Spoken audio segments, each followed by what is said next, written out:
am not responsible for how you feel. This is something I need everyone to understand, that people are so quick to blame someone else, to say, it's your fault I'm feeling this way.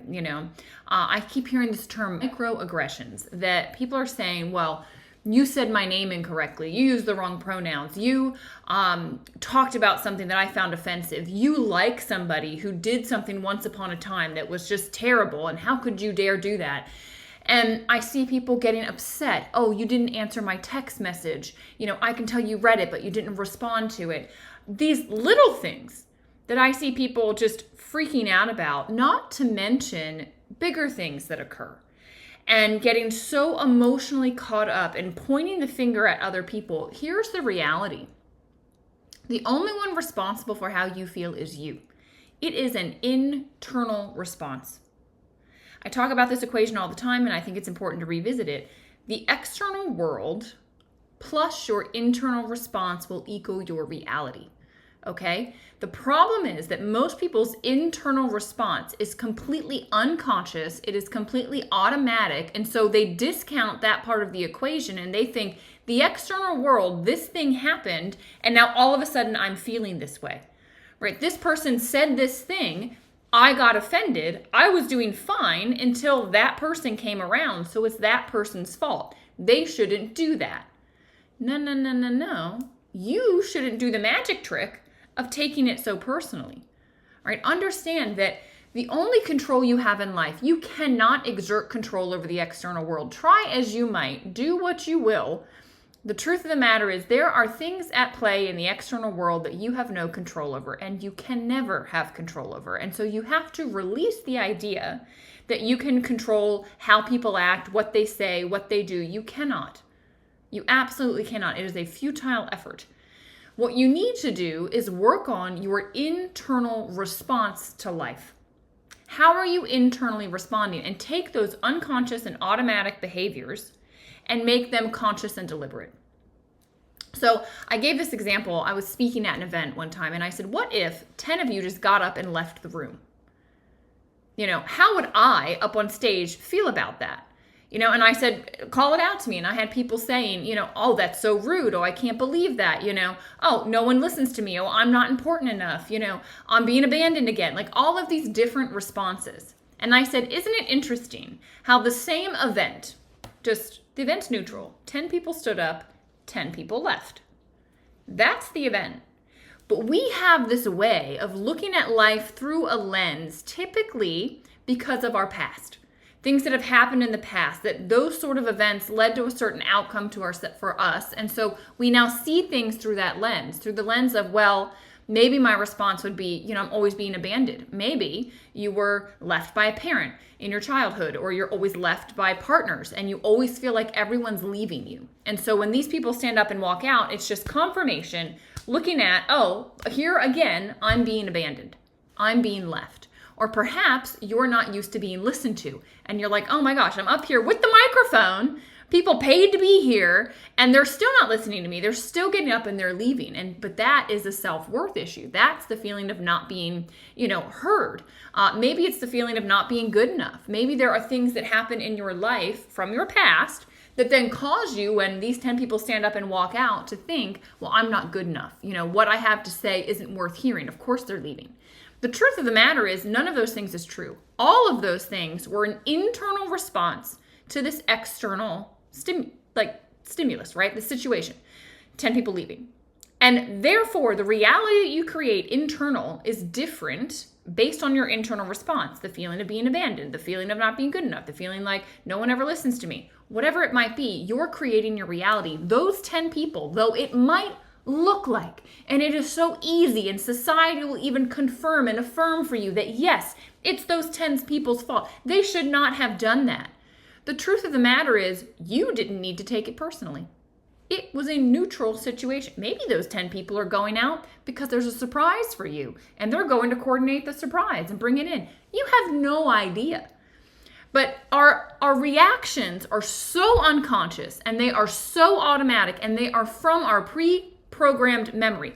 Our mind gets programmed by the past, by things that have happened before. And so our mind is like a database, and it goes, well, when this happened before, it wasn't a good outcome, right? I got abandoned. And so therefore then the internal response is to react to the situation in that way to try and prevent getting hurt again.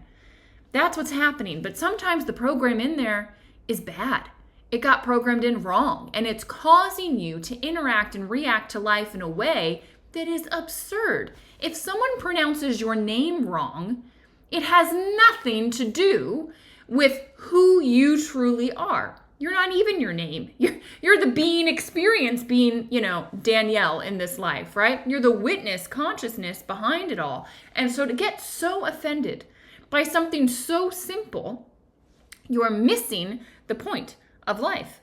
Your ego is so overtaken in your being that you're having such an automatic programmed response that you're missing the fact that, hey, you're not your thoughts. You're not your emotions. You're the thing witnessing all that is passing by, all that is coming in and out. Stop getting so absorbed and upset by these things. It's not worth it. The moment you realize, hang on a second, I get to choose how I want to interact and react with life. I can choose to be open and patient.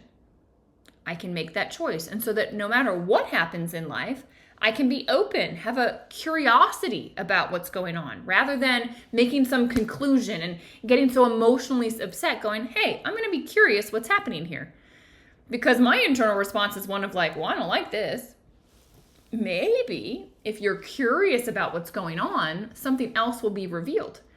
And this is what I want to offer to all of you. I'm watching so much intensity. I mean, right now here in the United States, we're a couple of weeks after our election, and I'm watching so many intense things happen. And it's so curious to me. And I watch it in my day-to-day. I watch it in conversations with people in my business, with the people that I'm coaching. They're getting so offended by the way their spouse said something, by the way their business associate said something, by the way this customer said something to them, whatever it might be. And I'm like, time out. Stop blaming them. The opportunity that is always available to you in every moment of life is for things to be revealed that are causing you to look at life through a lens, through a filter, that's causing you to not see what's actually in front of you as it is. You're filtering it through the perception of, I'm not good enough. People are out to get me. No one listens to me. I'm going to be abandoned. I'm not worthy. We are looking through this filter, and it's causing us to not see reality as it actually is. But it's so plastered on us that we don't even realize we're doing it. But every opportunity in life that comes, every external event, we have the opportunity to have an internal response to it and therefore create our reality. And so what I want to offer to you is think about your internal response. If your internal response can be openness, so now I'm not automatically responding to everything that happens. Now I'm creating some space. I'm being open. I'm watching the reaction happening inside of me, but I'm choosing a different response. I'm saying, I'm going to be open. I'm going to hear this person out. They have a very different political view than me. Let me ask them, well, why do you think that way? What has led you to this conclusion? What information, has allowed you to form that opinion? Have you looked at this before? What do you think about this? Be curious, be open. This is how we learn.